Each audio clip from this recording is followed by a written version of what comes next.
இந்த புத்தா கோயில் வந்து கௌதம புத்தரை கௌரவிக்கும் ஒரு புத்த ஆலயம் அப்படின்னு சொல்கிறாங்க. இது அமைதி மற்றும் ஆன்மீகத்தின் சின்னமாக விளங்குகிறது.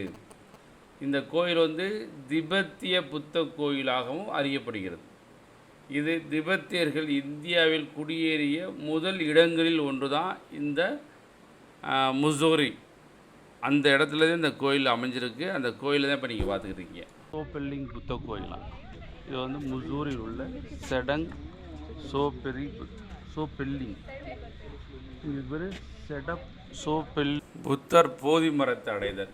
அதாவது கௌதம முனிவர் அன்று பகலில் பத்தின வனத்தில் தங்கி சித்தி விசித்தி செய்து கொண்டு பிறகு மாலை நேரமானவுடன் சால வனத்தை விட்டு புறப்பட்டு போதி மரம் இருக்கும் இடத்திற்கு சென்றார். செல்லும் வழியிலேயே எதிர்பட்ட சுவாஸ்திகன் என்னும் பிராமணன் இவருக்கு 8 பிடி தர்ப்பப்புல்லை கொடுத்தான். தர்ப்பப்புல்லை பெற்றுக்கொண்ட கௌதம முனிவர் போதி மரத்தை அடைந்து அதன் தென்புறத்தில் நின்றார். அப்போது அவ்விடம் தாமரை இலையில் தங்கிய தானீர் உருள்வது போன்று நிலம் அசைந்தது.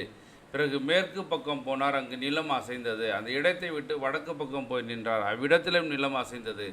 பிறகு கிழக்கு பக்கம் வந்தார். அங்கு நிலம் அசைவிட்டிருந்தது. இதுவே தகுந்த இடம் என்று கண்டு போதிசத்துவர் தனது கையில் இருந்த தர்ப்பாவை புல்லை தரையில் பரப்பி வைத்து அதன் மீது அபராஜித பரியங்களோடு அமர்ந்தார். அதாவது உறுதியான மனத்துடன் அமர்ந்தார். என்னுடைய உடம்பில் உள்ள தோல், தசை, இரத்தம், நரம்பு, எலும்பு முதலியவை உலர்ந்து வற்றி போனாலும் நான் புத்த பதவி அடையாமல் இந்த இடத்தை விட்டு எழுந்திருக்க மாட்டேன் என்று உறுதியுடன் எண்ணத்துடன் அரச மரத்தில் முதுமை வைத்து கிழக்கு நோக்கி இருந்து பதுமாசனத்தில் அதாவது வஜ்ராசனத்தில் அமர்ந்தார் இந்த புத்தர். ஓகேவா? வணக்கம் நண்பர்களே. நான் இங்கே வந்திருக்கோம் அப்படின்னா முசோரியில் உள்ள புத்த கோயிலுக்கு வந்திருக்கேன். செடப்-சேபெல்லிங் அப்படி ஒரு பேர் உள்ள புத்த கோயிலுக்கு வந்திருக்கோம்.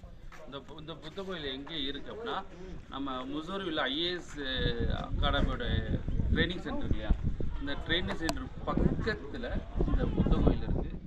இந்த புத்த கோயிலுக்கு வந்தமாக்கு நிறைய இயற்கை காட்சிகள்லாம் நம்ம பார்க்கலாம். புத்த கோயில் உள்ள வந்து புத்தர் இருக்கார், தலையலாமல் இருக்காங்க, இதை வந்து செடங் சோபெல்லிங் புத்த கோயில்.